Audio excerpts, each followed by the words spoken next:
Дамы и господа, президент Российской Федерации Владимир Владимирович Путин.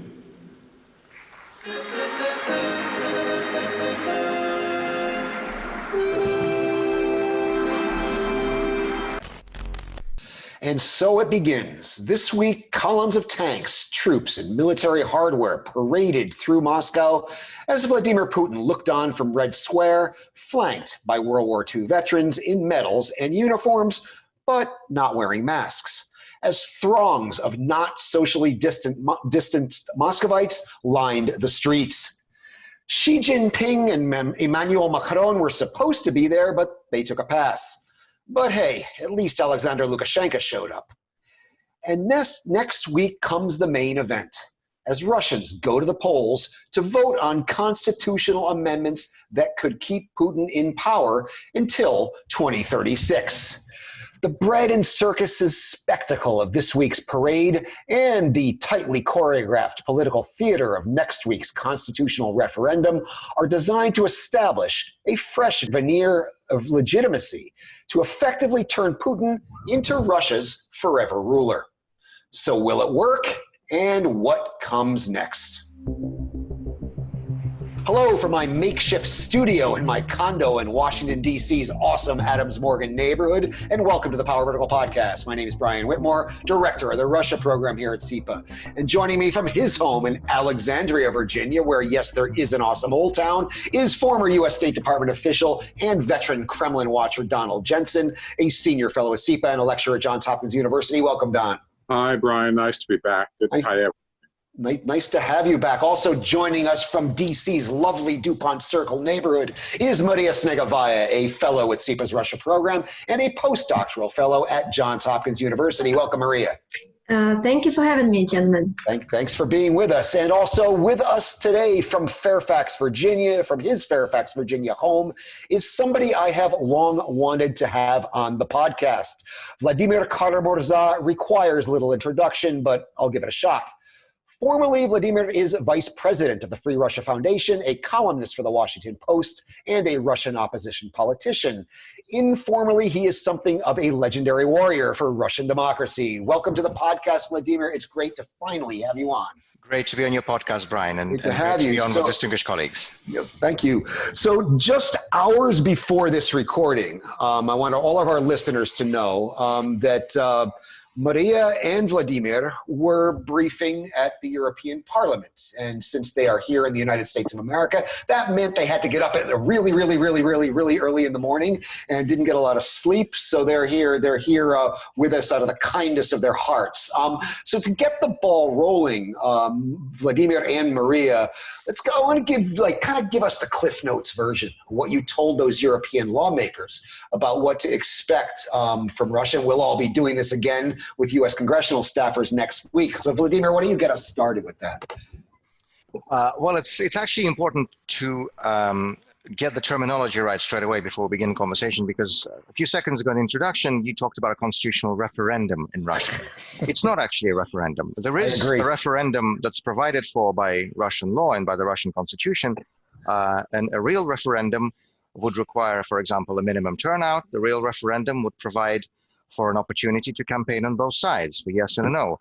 Very importantly, a real referendum would provide for independent monitoring by, for example, political parties, international monitoring by the Council of Europe and the OSCE, and so on and so forth. And it's, I think, absolutely clear that if there were a real referendum on extending Putin's rule potentially until 2036, as you just said, Vladimir Putin would lose it. And it's enough just to look at recent trends in Russian public opinion to see that despite the fact that the regime continues to control all the major media outlets, despite the fact that the regime continues to fully control basically all political and public life in Russia, Russian citizens are showing significant resistance to the prospect of Putin as ruler for life. Just look at the March survey by the Levada Center, which is kind of the sole remaining independent polling agency in Russia, which showed that this question of waiving presidential term limits to allow Putin to stay in power for the further 16 years has split Russians exactly in half, 48% against 47%. And we need to count in the so-called authoritarian bias, when a lot of people, obviously, who live in a repressed and unfree society would be hesitant, naturally hesitant, to state their opinion, their honest opinion about the regime, to somebody they've never seen before, a pollster who is asking them the question. And even with that bias built in, this prospect of Putin as ruler for life split Russians in half. And I think a much more telling result was a question of whether the president should be age limited. And on that question, fully 58% of Russians, according to the Levada poll, said that the president should not be older than 70 years of age. And as we all know, Vladimir Putin will be 72 in 2024. So it's a safe, euphemistic way to oppose Putin without saying out his name. So because the Kremlin realizes full well that it would lose a referendum, they're not holding one. And what we're having, in fact, starting from yesterday, Thursday, June 25th, was the first day of a 1 week long voting in this plebiscite, building up to the main polling day on July 1st, next Wednesday, is what Ella Pamfilova, the chair of the Russian Central Electoral Commission, has referred to a one-time unique event. These are her words. Officially, it's called an all-Russia vote, not a referendum, again. And Putin has referred to it himself as a plebiscite. And I think terminology is really important here. Plebiscite is a term that was favored by European fascist dictatorships in the early part of the 20th century. Hitler held plebiscites, Mussolini, Franco held plebiscites. This is what we're having now in the year 2020. There is no independent observation. Only observers will be appointed by the public chamber, which is a Kremlin-controlled body. Even journalists won't be allowed to cover the vote count. There will be 1 week-long early voting, with every night ballots being stored at the offices of electoral commissions with no oversight or control whatsoever. And we've known many cases in previous Russian elections when pro-regime candidates would lose on actual voting day, only to be declared winners on the strength of a Soviet-style 98% or 99% result in the early ballots. There will be this novel experiment of electronic voting, in which more than 1 million people will be participating with no paper trail, no way to safeguard identity, or what could possibly go wrong. And people can request mobile ballot boxes at home without any explanation. They can request to go out and vote not in regular polling places, but in these makeshift locations like tents and literally on roadsides. You just look at the stories coming out of Russia over the past 48 hours now that the voting's been going on. So the standard for elections in Vladimir Putin's Russia has not been high for a long time. In fact, the last time international observers from the OSCE and the Council of Europe accepted a Russian election as more or less democratic and free and fair was in March of 2000. That's more than 20 years ago. But at least on many previous occasions, we knew the difference between the official results and the actual results. We all remember 2003, for example, there was a parallel vote count organized by the communists in a parliamentary election, and it showed significant vote theft, not from the communists, ironically, but from the liberals, from Yabloko and the Union of Right Forces, the two pro-democracy parties led by Grigory Yavlinsky and Boris Nemtsov, were both thrown out of the Russian parliament. Much more recently, in 2011, of course, we remember the large-scale ballot stuffing that occurred with some 14 million votes fraudulently added to Vladimir Putin's vote tally, to his party's vote tally, I should say, that led to mass protests. We all remember that, the winter of 2011 and 2012. Now, there will be no way to even get an idea of the actual result. And as Grigory Melkanyans, who heads the Golos independent vote monitoring group, said a few days ago, this time, not even the government itself will know how Russians actually voted. So we're back to that old Stalinist phrase that it's not important how they vote, it's important how we count. No, thank you for correcting my language.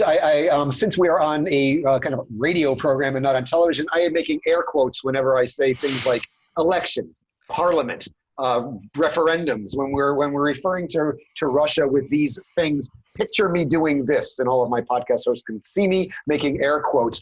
Interesting you mentioned the Council of Europe, Vladimir. I was reading Izvestia yesterday. I do that occasionally, not just to torture myself. I feel sorry for you, Brian. I like to see the messaging inside of the Russian elite, and Izvestia is a good place. Petr Tolstoy, the deputy chairman of the State Duma's OSCE's Parliamentary Assembly, was discussing comments from the the Council of Europe's Venice Commission, saying that they have no right to comment on this plebiscite. This is an internal Russian affair, and the Venice Commission, having the nerve to talk about this, is quoting, similar to the enslaving agreements that the INF put Russia under in the 1990s. Just for your FYI, that was out there. Maria, you also briefed European lawmakers today. What would you add to Vladimir's very, I think, spot-on assessment? Thank you, Brian. Yes, Vladimir was really great. I really enjoyed his presentation. We actually split the roles as we were presenting. So my part was a little bit more related to specific power redistribution as proposed for these amendments and what it meant for Russia's domestic and foreign policy in the future. So in particular, I described the amendments. We actually in the past have already also discussed that with you and done for Power Vertical podcast. My 2 points were primarily that the really what we observe in these amendments is, first of all, of course, this fundamental redistribution of what can already be described as a relatively strong presidency towards reinforcing it even more by weakening the Russia's legislature and also weakening even further the judicial branch. The second point that in addition, the constitution right now used as a sort of a shield to protect domestic legislation and all kind of legal abuse and manipulations from the international legal system. Then I in particular described how this essentially dynamic is outlined in the existing chapters. One particular important point to make is despite the fact that Putin described the introduced amendments as, actually reinforcing the democratic traditions and whatnot. It's important not to make mistake and realize that we are witnessing a fundamental emergence of a fundamentally new regime in Russia. First of all, the introduced amendments fundamentally contradict the first 2 chapters of the Russian Constitution.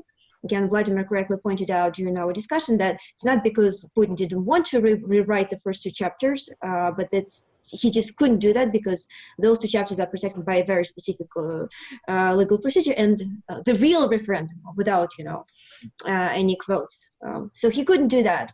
Instead, what we see is the emergence of a separate constitution within this current constitutional framework, which fundamentally contradicts the basic foundations outlined in current constitution chapters 1 and 2, and also violate the very basic principles and rights of the Russian citizens, including the rights to equality against the law.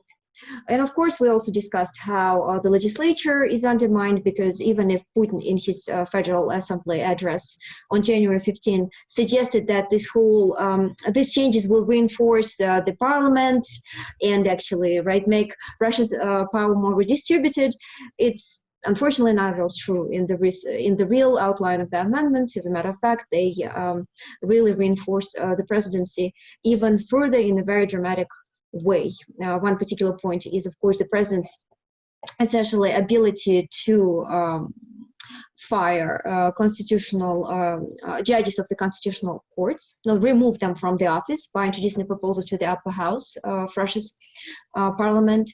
And of course, also the fact that the role of the parliament is decreased. It actually is particularly relevant when it comes to foreign policy, because in the past, Duma, Russia's lower parliament, had to confirm the appointments of a number of ministers. But under the new amendments, the most important executive branch ministers, such as Minister of Justice, Foreign Affairs, Defense, Internal Affairs, and Emergency Situation ministers, they will not require even approval formal approval from Russia's legislature. So that actually gives the president even more discretion over this bloc. Go ahead. Well, just to finalize that, my major point was also that, unfortunately, and I wanted to highlight it for our audience as well, despite this fundamental rewrite of Russia's constitution and all kind of violations that's possible to imagine has actually taken place with regards to the process in which these amendments are introduced and the nature of these amendments, we did not see substantive reaction from the international community. I do understand that the European community, the United States have been distracted because of the pandemic, but at the same time, it's very important to understand what we're witnessing right now is a very negative dynamic and potential emergence of a new regime in Russia. What used to be before is the soft authoritarianism. Right now, we are going to be witnessing even more repressive, unlawful dictatorship. Before going to Don, I want to bring in a couple of things because a couple of things came to mind as I was listening to both of you talk. Maria, on the international community, I've long had this, been coming to this conclusion that just like we shouldn't call these things that aren't referendums, and we shouldn't call, when Russia has an election, calling it an election, we shouldn't even pay attention to these things the way we would pay attention. This is the place I'm beginning to get to. We shouldn't even pretend that these are elections. The Soviet Union had things it called elections. The Western media did not cover them.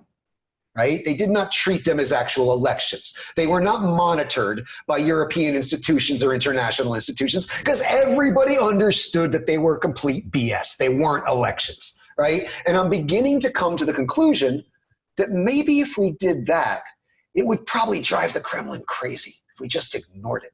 Right? We're not interfering in your internal affairs. We just don't think these are elections, and we're not going to monitor them. We're not going to talk about them. The media, and this is a decision the media, not governments, would have to take. We're not going to cover them. I was arguing this relentlessly when I was at Radio Free Europe, Radio Liberty.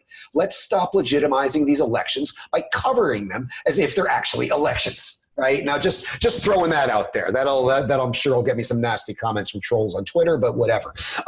Second thing I want to lead in and bring Don into the discussion here, because Maria, as I was listening to you talk, and this plays onto Vladimir's comments as well. I mean, we always find fascinating about Russia is this like interplay between the formal and the informal. Right?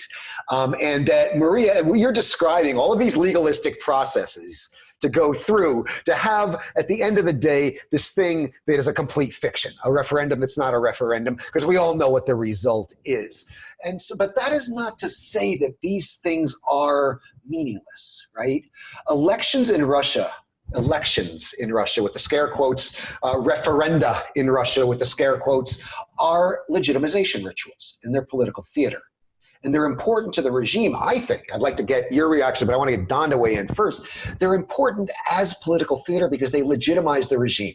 If the regime puts on a good show, then the ritual is a success and the mandate is kind of renewed, right? If they don't put on a good show, then they have a legitimacy crisis, right? 2007 State Duma elections, which I covered for Radio Free Europe, were a good show. I mean, I didn't like the result. I knew they were fixed, but the Kremlin put on a show and they got what they needed, right? 2011 elections, not so much, right? And what I'm Don, I wanted to get your thoughts on this. Like, what would failure look like in this situation for the Kremlin? And I wanted to get Vladimir and Maria to kind of come in on that as well. Don, you're... Brilliant comments. I want to make a couple comments on the earlier ideas that you guys presented, Brian, and on the what would failure look like. I thought Snegovaya had an interesting social media quote today about how there is still a capacity to be surprised. But let me make 3 points as a former Bryansk 1993 election monitor, which is to say, one of you, I think it was Vladimir, talked about the computer voting now that we see now, I think, a new stage of imitation democracy that began in the 90s. It gets worse and worse and worse. And now I think Vladimir said, now you can't even monitor elections anymore. They will just do what they want. And I expect this maybe to be repeated elsewhere. Second, issues like what is a constitution, Brian? You're absolutely right. What is an election? What is separation of powers? What is the judiciary? It's all sort of just decoration for really what are informal power relations. Institutions. Absolutely, absolutely. But, and I think it's epitomized by our two friends here, the fact that there are formal things on paper and formal institution does create a tension in the system that sometimes when Maria is foreign minister of Russia, she can turn to and point out the contradiction. And that is, to some extent, I won't say a time bomb in the system, it's a delegitimizing element in the system. It's a ghost in the machine, yeah. Yeah, everybody realizes the contradiction. We're just going as kabuki theater, and how long is that going to last? I don't think it's going to last forever. Don, I mean, that's what failure looks like when people begin to notice I mean, yes. I think Russians, in my experience, are very aware of these contradictions. They just kind of internalize and accept them. When they act on it, and you see, I don't think the regime can control everything. And let's see what happens next week or this week and these coming days. But I think at some point, people are going to take up the cudgel and say, well, wait a minute. This is not a referendum. This is something else. And I think that's going to happen. And it's going to happen, I think, almost unexpectedly, like the COVID virus, because the regime cannot control everything. Well, just remember... What will the surprise be? That, to me, is the question. I mean, remember election night 2011, and when you saw when Putin and Medvedev came out, and they looked like just like they had seen a ghost, because they had, right? And I that was the moment I said, "Ooh, this is going to get interesting." Yeah, when I saw the looks on both Putin and Medvedev's faces when they came out in that December 2011 election. Yeah. Vladimir and Maria, I'd be interested in hearing what you think. I mean, how close is this to fail? Could they fail in this endeavor right now, in the sense that Don and I were just discussing, when people see these apparent contradictions and begin to act on them? Vladimir, do you think that's a real possibility? Of course it is, and I think that recent historical experience in other post-Soviet and post-communist states in Europe have shown that fraudulent elections always, or very often I should say, lead to strong public reactions and very often lead to major political changes in countries. Just look back to what happened in Serbia or in Ukraine in the first Orange Revolution in 2004, in Georgia, in Armenia, in Moldova, and I can go on with this list. But excuse me for interrupting you, and it seems to me that Putin's learned the lessons of those things, and thus his paranoia about colored revolutions, and seem to have made adjustments. Yeah, but at the end of the day, dictators don't control everything. If that were true, then every dictator would stay in power for as long as they remain physically alive. And of course, we know, thankfully, that's not the case. And it's also important to say that in the system that Vladimir Putin has created, to state the absolutely obvious, the political fate of Russia, the political future of Russia will not be decided at the ballot box. Dictatorships generally don't lose elections they fully control. It will be decided on the streets. It will not happen next week. It will not happen next month. It will most probably not even happen next year, but it will certainly happen much, much sooner than 2036. And I want to address an important point that you, Brian, have made, and that concerns international attention to these fake elections or votes or plebiscites, whatever we want to call them. Of course, a major kind of reason for keeping on with this theater is to get this veneer of international legitimacy. Now, this veneer is growing increasingly thin.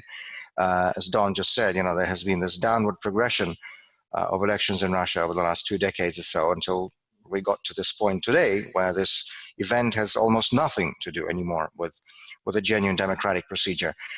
I think it would be very important to have not just, an ignoring of this procedure by the international community, but to have a very strong public reaction by the international community, by the democratic international community on both sides of the Atlantic next week, so just a few days away from where we are now, to the fact that this was a sham, that this was a fake, that this was a mockery, that this was an illegitimate power grab, because that is exactly what this is.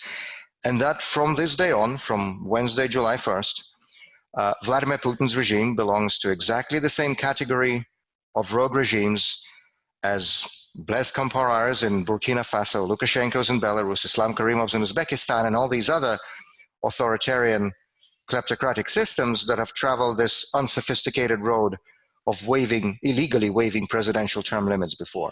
It's very important to state this, and to say this out loudly and openly and publicly. And I made this point today when speaking to members of the European Parliament in Brussels, and I'm happy to make the same point here in Washington, because I think it is very important that there is a firm, public, and principled stand on this from the United States as well. I mean, I tend to agree with you, Vladimir, and I think this is kind of a special case. My larger point was on elections in general, and I remember making this argument at RFE back in 2018. And I made it in previous Russian elections as well. But I decided to write a blog post about that election. And I based that blog post, I tried to find media coverage in the West of a Soviet election, like when Brezhnev was elected by the Central Committee. I mean, I tried to find some analog, because the Soviet Union did have these elections. And I decided to try to treat it like that, or an actual election to the state institutions of the USSR as well. And we don't take this seriously. We're not going to cover this. we're not going to treat it the way we treat an election in Germany or France or any place else, because it's not that. Now that's where I'm leaning. I actually wanted to check up on exactly this point that you're making, and on how U.S. media treated and covered, so-called Soviet elections. And I was a few months ago, before everything shut down with the quarantine, I was doing some research at the Library of Congress, and I looked at some of the old issues of the Washington Post and the New York Times from, for example, in the early 1980s in elections. They're little news briefs. So, yes, there were a couple of sentences old, and the word elections were always in quotation marks. Yes. And that is exactly what needs to happen. Now, I agree. Well, there is one nuance, though, and I think it's important to say it as well. That phrase from the Jurassic Park movies, life will find a way. And I think it's important to emphasize the fact that the strength of opposition sentiment in Russian society to Putin's rule is growing to such an extent that even these fake elections can sometimes, elections in quotation marks, can sometimes lead to very public humiliations for the regime. And there's no better example of that than what happened last September in Moscow, in the Moscow Duma election, when you had all major opposition candidates removed from the ballot ahead of time, as usually happens in Russia. And yet in half of the districts in Moscow, pro-regime candidates still lost literally to nobodies, to some technical spoiler candidates who were on the ballot, right, because many people were prepared to vote for almost anyone, literally, except the candidates supported by Putin, the Kremlin, and United Russia. My favorite story happened in the north of Moscow, in the Shukino district, where a good friend of mine, Alexander Solovyov, who was one of the leaders of the Open Russia movement, was running for a seat in the Moscow Duma. He was disqualified from the ballot. He was jailed. He spent most of the summer in a prison cell. But when the election came, there was another guy called Alexander Solovyov who was put on the ballot, the old classic spoiler tactic to confuse voters. Dvoyniki, yeah. Yes, and this guy, he hasn't spent, a single ruble on a campaign. He has not held a single campaign event. He's never even been to the district. And this guy won in a landslide against the pro-Kremlin candidate. And when he did, the Electoral Commission spent 3 days trying to locate where this guy is to tell him that he's now an elected member of the Moscow City Duma. I mean, it's a humorous situation, but there's a very serious point to this. And that is that it is becoming more and more difficult for Putin's Kremlin to hide and conceal the growing sentiment of public opposition to this regime. And such is the strength of that sentiment that it is sometimes can be seen even in these fake non-elections that the regime is holding. I'm going to get Maria in and just kind of add another kind of ingredient to the soup we're cooking here. But what's striking for me about this, and I read an excellent piece by Andrey Kolesnikov in the Carnegie Center Moscow website about this, where he was saying that what's happening now is Putin is trying to create what he called the third Putin majority. Now, the Putin majority is a term, of course, that Gleb Pavlovsky invented in the 90s.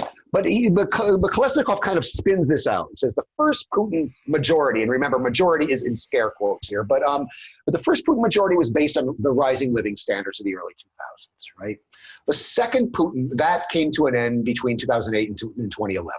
The second Putin majority was based on the Crimean annexation and empire.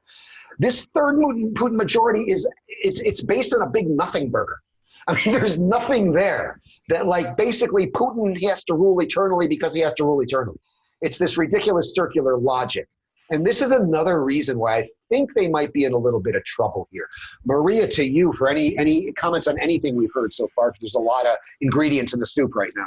Yes, quite a few. Thank you, Brian and Vladimir, for a very interesting discussion.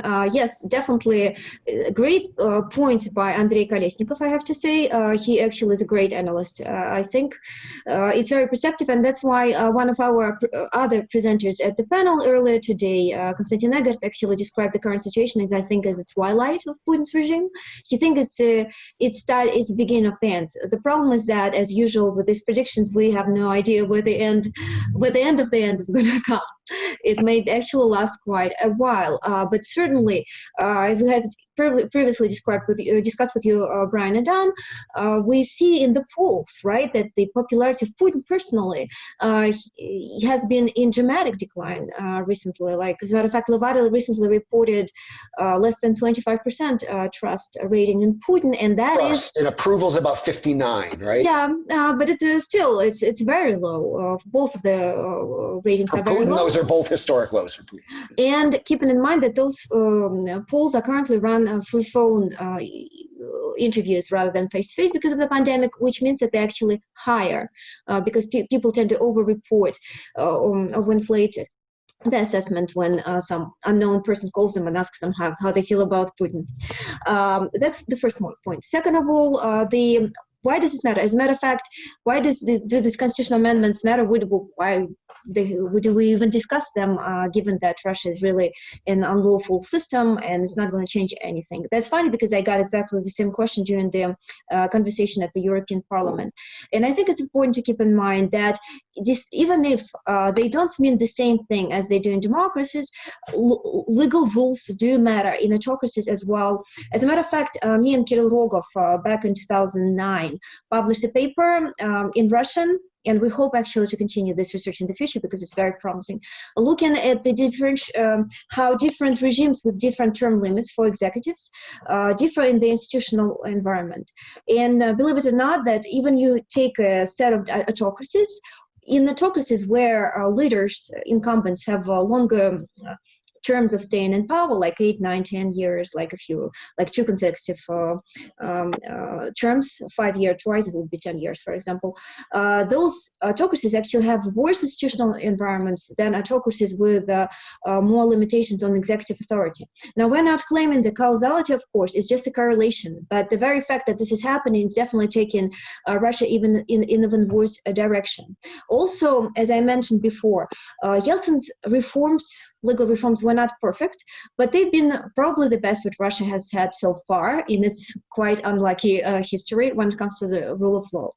And those reforms set the foundations for development of certain legal trends within society that, despite all the obstacles put on them during Putin's presidency, they still show the modernizing trends within the Russian society are partly the legacy of Yeltsin's reform that are currently being destructed by Putin. As a matter of fact, Putin has been destructing them and eroding them consistently throughout these 20 years. But this is just another major step in that direction. Will also limit the development of the Russian society, and believe it or not, even certain legal traditions within the current society.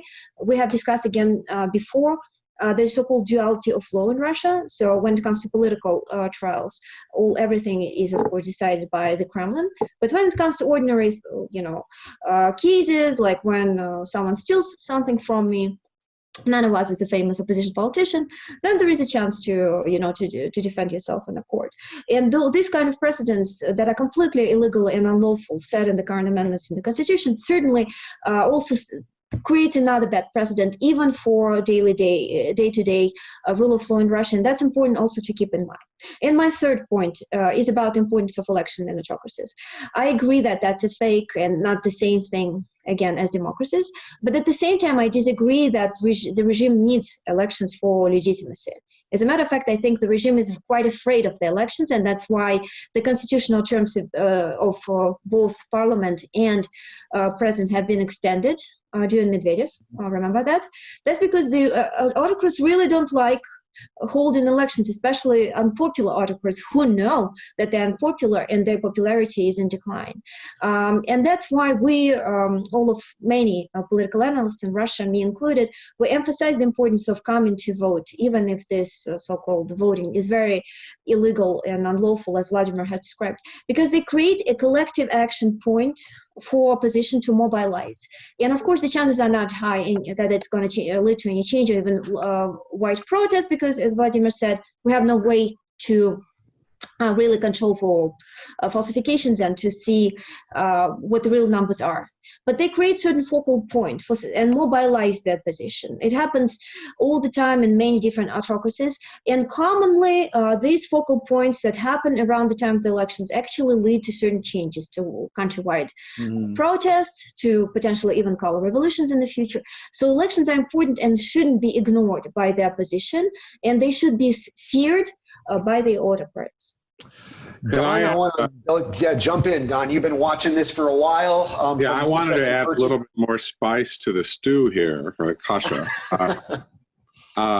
Related to the issue of the tension between the society and the regime on foreign policy, we have had, by my count, two very hardline Patrushev articles in the last 3 weeks. We had Narishkin on the BBC on Monday saying angrily that the U.S. wants to rule the world, and there's almost no response from the society to this stuff. In fact, to quote Maria's Levada friends, a poll in February, which Maria resent me recently, shows that there's a growing percentage of Russians that want better relations with the West, especially the EU. So they're not responding to this kind of patriotic stuff anymore, and this causes, as all four of us are saying today, this causes a problem. And Tatiana Snegovaya had a very interesting piece a couple of weeks ago. They just said, basically, this regime's run out of ideas. Yeah, I mean, is that all you got? America wants to rule the world? Really? That's all you got? This is a great segue because I want to move into our second half. So in a few moments, we will continue our discussion and we'll actually broaden the aperture a little bit and make a bigger bowl of stew and ask one of those eternal questions. If Russia's at one of those inflection points, can it change? Or is the kleptocratic authoritarian system just too entrenched for this to happen? I'd like to remind you, you are listening to the Power Vertical podcast. My name is Brian Whitmore, director of the Russia program at SIPA. And joining me from his home in Alexandria, Virginia, or yes, Virginia, there is an awesome old town, is former U.S. State Department official and veteran Kremlin watcher Donald Jensen, a senior fellow at SIPA and a lecturer at Johns Hopkins University. And joining us from D.C.'s lovely DuPont Circle neighborhood just down the street from mine is Maria Snegovaya, a fellow at SIPA's Russia program and a postdoctoral fellow at Johns Hopkins University. And also with us from his home in Fairfax, Virginia, is Vladimir Kara-Murza, the vice president of the Free Russia Foundation, a Russian opposition politician, and a columnist for the Washington Post. I'd also like to remind you, you could subscribe to the Power Vertical podcast on iTunes. You could read the Power Vertical blog and watch the Vertical video at sipa.org. And you can follow us on the Twitter at Power Vertical.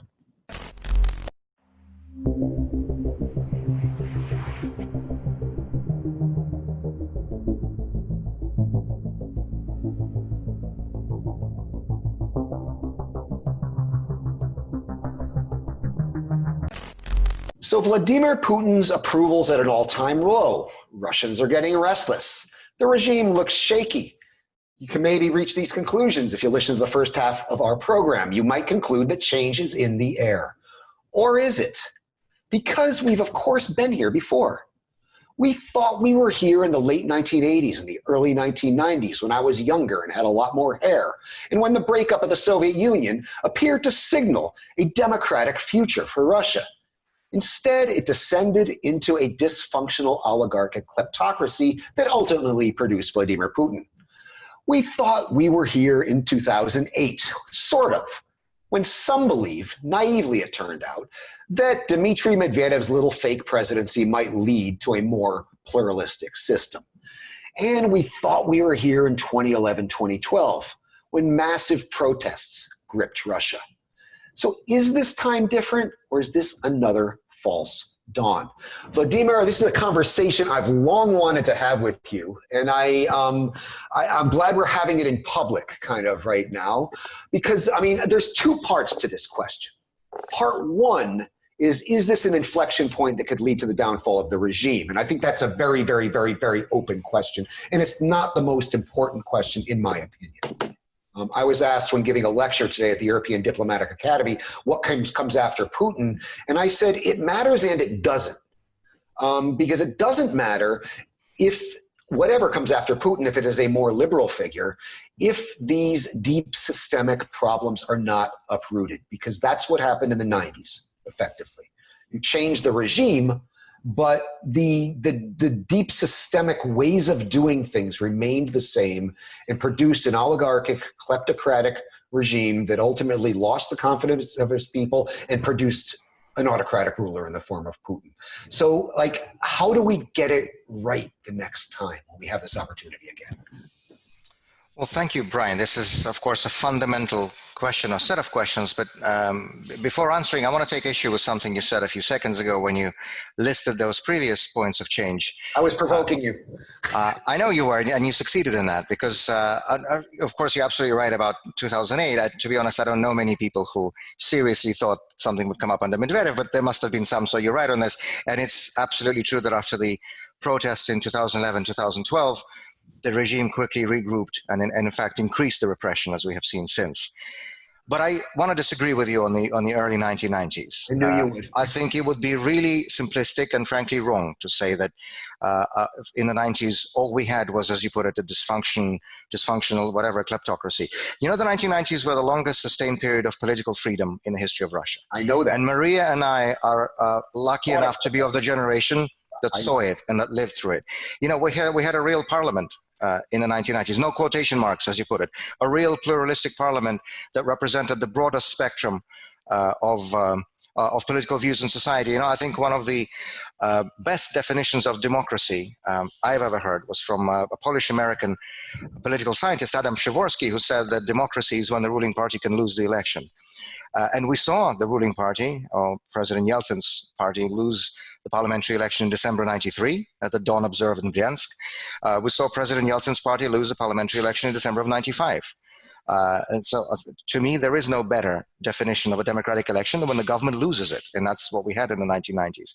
In the 1990s, we had genuine, vibrant, very bitey independent media, including on national television. You remember Kukli. You remember I lived in Russia through when this millions of people, saw scathing criticism and political satire directed against the government on national television. This is something that's inconceivable today. We had, genuine freedom of assembly in the 1990s, where you had, communists, nationalists, whoever, all kinds of opponents of the governments of all stripes freely demonstrating on the streets, and nobody was beaten, nobody was arrested. So let us not oversimplify the 90s. There's no question about the fact that there were very grave mistakes that were made by Russia's democratic government in the 1990s. If that weren't the case, we wouldn't be where we are today, to state the obvious. And I think the biggest mistake that President Yeltsin made was that he was not prepared to go all the way in dismantling the old system, especially the security wing on that system, the old KGB that eventually came back in the figure of Vladimir Putin. And we can go. This is a whole separate issue that we could devote a podcast on. But we will. Just in a nutshell, compared to other countries in Eastern and Central Europe that had, for example, many of these countries had a process of lustrations, so they had some temporary restrictions on political participation for figures who participated in the crimes of the old regime and its security services. They had the full opening of archives. They had a public reckoning with the crimes of the old system. We sort of began going in that direction very early in the 90s, 91, 92, but it never... I think it reversed after 95, Vladimir, in all honesty. I mean, I was there for this and watching it, frankly, not as you and Maria were, as young people growing up in the new Russia, but I was there as one of these naive and optimistic Americans who came east in the early 90s, and I sensed it starting to move back pretty decisively. Decommunization had hardly started before it was reversed. I think it was earlier than 95. In fact, so the kind of the small steps, small moves that could have taken us that way, the trial at the Constitutional Court, you remember the Communist Party in 1992, the partial opening of the archives that President Yeltsin kind of agreed to, also in 1992, I would say from about 93 and 94, this was closed. However, it doesn't mean that there were no opportunities later on. Let's also not forget the fact, since you named the date 1995, Brian, let's not forget that, for example, in 1997, the most popular politician in Russia was Boris Nemtsov. And yes. God, would the world have been different had he become president instead of Putin. So I think there were chances all the way up to the end of the 1990s, and then Putin came to power. But I think it's important I'm a historian, so I love talking about history, and I can spend hours doing it. But I think from the practical point, the main kind of purpose of this conversation is to heed those lessons for the future. Yes. Because, going back to what we started to talk about in the first part of your program, Putin's not forever, and his regime is not forever. And I think it's fairly safe to say that they are entering the twilight. I think Konstantin Egert is fairly right. None of us knows how long this twilight will go on, but I think it's fairly obvious that they are on a downward spiral and that they are beginning to approach the end. But the main question is not whether the Putin regime will end. That's just a statement of fact. Of course it will. Everything ends. The question is what comes next. And I think the most important question, and this is, I speak here not as an analyst or a journalist or an outside observer. I'm a participant in this, so I might be biased on the one hand, but on the other hand, I also have an inside view of this. And I think one of the most important things that we can do in the Russian pro-democracy opposition, which I'm a part of, is to pose the question not of who will come after Putin, but of what will come after Putin. Exactly. Because as you said exactly, and here I agree with you completely, it's not enough just to change the person at the top. Our goal as the democratic opposition in Russia is not to change Putin for Navalny or whoever else. Our goal is not to replace a bad czar with a quote-unquote good czar. There's no such thing as good czars. Our goal is for there not to be a czar in Russia ever again. And so there is a growing consensus among the Russian opposition today that the system that will replace Putin's regime will have to be, and this is, Maria touched on this point a few minutes ago, will have to be more of a parliamentary than a presidential system. We have tried presidential systems in Russia. It does not work, not in our culture anyway. Kind of tying this to our conversation about constitutional amendments, there was another Levada Center poll came out just this week. It was published in Novaya Gazeta 3 days ago, which showed that when given a choice between the constitutional amendments proposed by Putin, which Maria outlined a few minutes ago, and an alternative package of constitutional amendments that were proposed by Yabloko, which is kind of the major remaining registered liberal opposition party in Russia. And that package of amendments, for example, would provide for an elected upper house of parliament, for parliamentary nomination of the prime minister, for a strict limit of 2 4-year terms for the president and no more, for election of presidents of courts by judges as opposed to their appointment from the Kremlin, and so on and so forth. I think I read that article. That was Boris Vishnevsky wrote that, if I'm not mistaken. He wrote a column, but there was actually just kind of a factual news story with the Levada figures that showed that by 28% to 25%, given the choice, Russians would go for the opposition's package of amendments, not for Putin's, and a further 26% would not accept changes from either side, so keeping the term limit again. So even here, we see, even in this form, we see 2/3 in this case of Russian citizens rejecting Putin's idea of staying as ruler for life.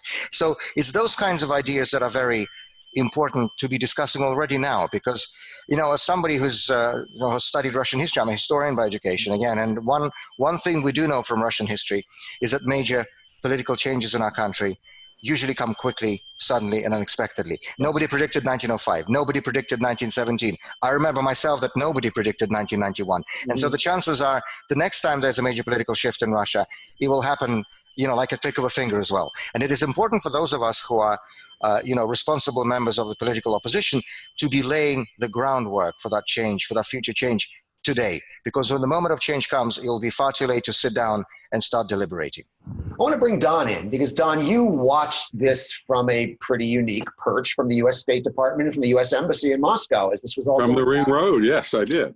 And I mean, what you heard Vladimir and I I intentionally provoked him, and I was very successful. I'm glad I did that because this is a conversation I think we really need to have about the 90s.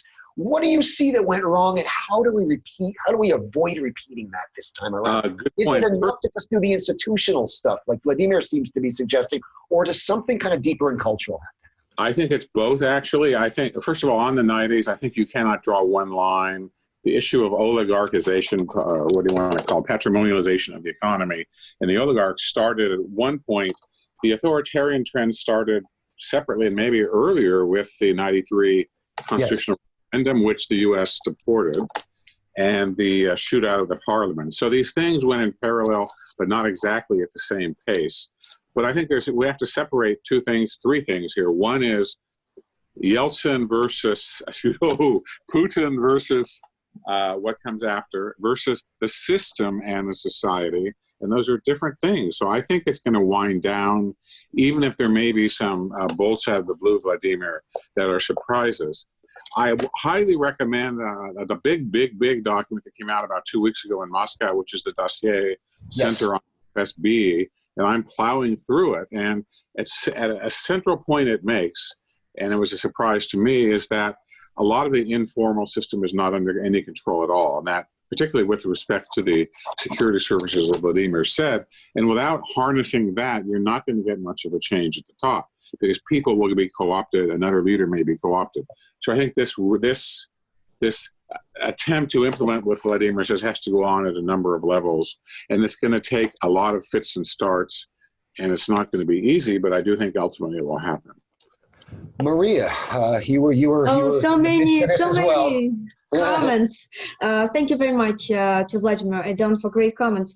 I just wanted to quickly point out, we just mentioned Andrey Kolesnikov before in his brilliant analysis. He just posted on his Twitter that his new column was rejected by the new editor of Vedomosti. And unfortunately, in what I'm shocked, Maria, I'm shocked. Yeah, exactly. Just another sad development in the country. And I also remember talking about Nemtsov being one of the most popular politicians in the late 1990s. I remember sitting in my class in the high school where all of the girls at the time were absolutely in love with Nemtsov, who was considered to be the brilliant new and extremely handsome new politician, the future of then Russia. But most importantly, to your comment about what's next for Russia and why we constantly keep being hopeful about its development. Vladimir is a historian. I am a comparative political scientist, and I'm going to bring up my professional biases in my response. Go for it. Most importantly, what we observe in the region, if you look comparatively, is that a transformation, a wave of political and economic transformations in early 1990s actually led to political backlashes in many of the places. Russia is not at all alone by far. We see Belarus essentially experiencing more or less the same dynamic. And even in countries of the European Union, where you'd see the European conditionality actually limited the backlash, the authoritarian backlash in those countries, you still see these trends that are sort of reminiscent of Russia, such as Hungary and Poland. I'm actually hoping that my future research will explore this in more detail. I actually, in my own dissertation, tend to link those processes to the so-called backlash of losers of transition. It's just that the societies in the region really underwent fundamental change in their political and economic systems, and really for people who lived for this period, it was a major stress. Their old traditional order has been disrupted. They had to adjust to completely new circumstances, and many of them, frankly, were not fit for it. If looking at the polls, you see that the attitudes towards 1990s in Russia and the period of the so-called liberalization that Vladimir described actually correlates strongly with your age. If you were in your 30s, early 30s and below, your perception of the period is relatively okay. But if you're older than that meaning entering the age where the adjustments, it's harder to adjust to changes, right? You're used to certain lifestyle, to certain beliefs, and suddenly everything, your old order collapses. In that case, of course, the attitudes toward liberalization is very different. And we see that in Belarus, in countries as different as Russia, Belarus, Poland, and Hungary, and other countries, populist or illiberal leaders, they come to power partly mobilizing these constituencies who are really broadly described as losers of transition. And the societies where these liberal leaders come to power, they actually tend to stuck in this situation for quite a while, sort of giving the society some time to breathe, to adjust, and in Russia and Belarus, I think at this point, we see that this process is ending. I think Russia at this point had enough of stagnation, enough of this conservation of some period of time, and so enough of illiberal, enough of backlash to the transformation that Russia experienced. I think in both Belarus and Russia, we actually see that the society is getting ready to something else, to the new, more democratic change, as demonstrated by the changing attitudes of the new generations that actually are coming of age. So I wouldn't be as pessimistic looking at Russia comparatively.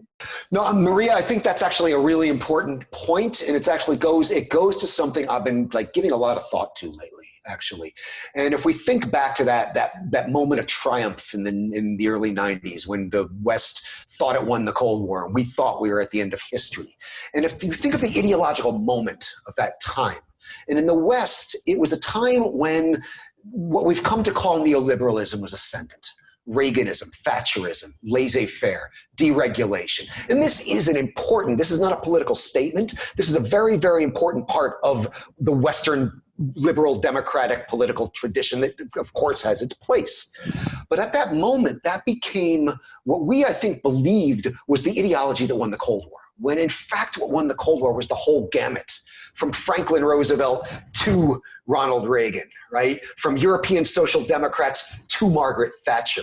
And what we were preaching at the time, and I remember this really clearly, it was called the Washington Consensus, after all. We're all in Washington. It was called the Washington Consensus, and it was all about encouraging this deregulation, privatization, and all these things are important. But what was missing from that equation was something that would give those that were losing out in the transition buy-in into the new order, and we didn't provide that at that time. This is not a political statement. This is not saying we should have been offering socialism to the, to the masses in Russia, but it was very important that we did that. I mean, I think that there are similar dynamics that are happening in the West for this reason. I mean, the Western tradition is very broad. So this is something, maybe if I were to look back at one of the lessons we learned from the 90s that we got to get right this time, is that piece of it. And not just we got to get right, Russians got to get this right? Whoever are the new rulers of Russia has to get this right. The other is, I think we're just way too indulgent about corruption, quite frankly, and I think we have to be much more attentive to that. We're bumping up against the end. I know you all probably want to knock me down for this, especially Don, but let's have at it. So we have time for everybody to kind of make one last comment. To Brian's, I never knock you down, but support you. And then to amplify on what you said, which I agree with, is that in late 80s, early 90s, Brian, and I'm saying what you said in a different way, we thought this process would almost self-developing, self-correcting. We let it go and none because of whatever you want to call it, shock therapy. We didn't nudge it in the ways that might have been more effective over the long term. And second, you conflated the end of history with neoliberalism. I would separate those because I do think at the time we ignored history, in particular the distinctive aspects of Russian culture, which we sort of took for granted were like the West, and it was not true. And that caused to have a blanket solution which simply did not work. Vladimir talked about surprises and that kind of thing. We didn't really take that into account very much. It was going to be like Poland. That was the... It was a bigger version of Poland. Yeah, exactly. That was what naively was looked at. Maria, Vladimir, any last thoughts before we wrap it up for the weekend? 100% agree with both of you, Dan and Brian, and I do think in the future when reforms come, we need to remember that the losers also need to be compensated somehow. Don't leave the losers out of the new political system, even if it means that the political system probably is going to be less appealing as it could have been otherwise. Vladimir. We spoke about the lessons that need to be learned on our side, on the Russian side, when the next moment of change comes. And those, of course, that's where most of the lessons that need to be learned are. But there is, I think, an important lesson on the Western side as well, if I may say so, that will need to be learned. I think one of the biggest mistakes Western democracies made back in the early 90s, when Russia was trying to move on the path to democracy, was that they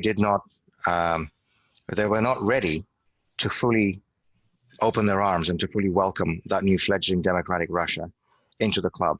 Václav Havel once referred to the post-communist transformation in Czech Republic as our return to Europe. And this was a massively important incentive. And Maria said a few minutes ago that the reason that, this kind of authoritarian revenge in Central European countries like Hungary and Poland was not as strong as it is in Russia is because they are members of the European Union, and that's an important check and balance. The Treaty of Maastricht states that any European country has a right to become a prospective member of the European Parliament. Russia is not just a European country, this is the largest European country. And yet that prospect was not offered to us even as a remote theoretical possibility. In December of 1991, President Yeltsin wrote to the Secretary General of NATO, Manfred Werner. He wrote a letter in which he said that he's raising the question of future Russian membership in a North Atlantic Treaty Organization. That letter did not even receive a response. And when I read the American press from that time, it said that NATO officials and Western leaders were so taken aback, so shocked by even the possibility of this, they did not know how to respond. And this is where I want to go back to the need for preparations ahead of time. That time will come when Russia will start changing. And I think one of the most important lessons that Western democracy should learn from the failure of the early 90s is that once Russia again begins to set on a path to democracy, our friends and partners in the Euro-Atlantic community must be ready to welcome and open their arms to that new democratic Russia, and this time really make it a part of the club of developed democracies. Well, I hope we certainly see that day. This has been a fascinating conversation on the eve of Russia's quote-unquote referendum or plebiscite. This has been such an interesting conversation that I'd actually like to have you all back after the referendum to talk about that. We don't have to agree about that right on the air right now, but I'm going to be bugging the hell out of you guys about that to do this after the referendum. So on that note, we shall wrap it up. That's all we have time for today. I'd like to remind you, you've been listening to the Power Vertical Podcast. My name is Brian Whitmore, Director of the Russia Program at SIPA. Joining me from his home in Alexandria, Virginia, where they have an awesome old town, has been former U.S. State Department official and veteran Kremlin watcher Donald Jensen, a senior fellow at SIPA and a lecturer at Johns Hopkins University. Joining us from DC's lovely DuPont Circle, just down the hill from my place, has been Maria Snegovaya, a fellow with SIPA's Russia Program and a postdoctoral fellow at Johns Hopkins University. And with us for the first time, but hopefully not the last, from his home in Fairfax, Virginia, has been Vladimir Kara-Murza, the Vice President of the Free Russia Foundation, a Russian opposition politician, and a columnist for the Washington Post. Thank you all for a fascinating and enlightening discussion. Thank you. Thank you. Thank you so much, Brian. Wonderful to join. All the colleagues, and I hope we'll be able to do this in real life soon, because I'm really fed up with doing everything on the computer screen. Tell me about it, man. I'd love to sit down and have a beer with all of you. I would also like to thank our awesome producer, Michal Harmata, in the virtual control room for keeping the lights on and all the complicated machines well-oiled, sanitized, and in working order throughout our discussion. I'd also like to remind you, you can subscribe to the Power Vertical Podcast on iTunes. You can read the Power Vertical blog and watch the Vertical video at sipa.org. And you can follow us on the Twitter at Power Vertical. Join us again next week. And now, as always, I leave you with the ambient sound mix prepared for your enjoyment by our production team.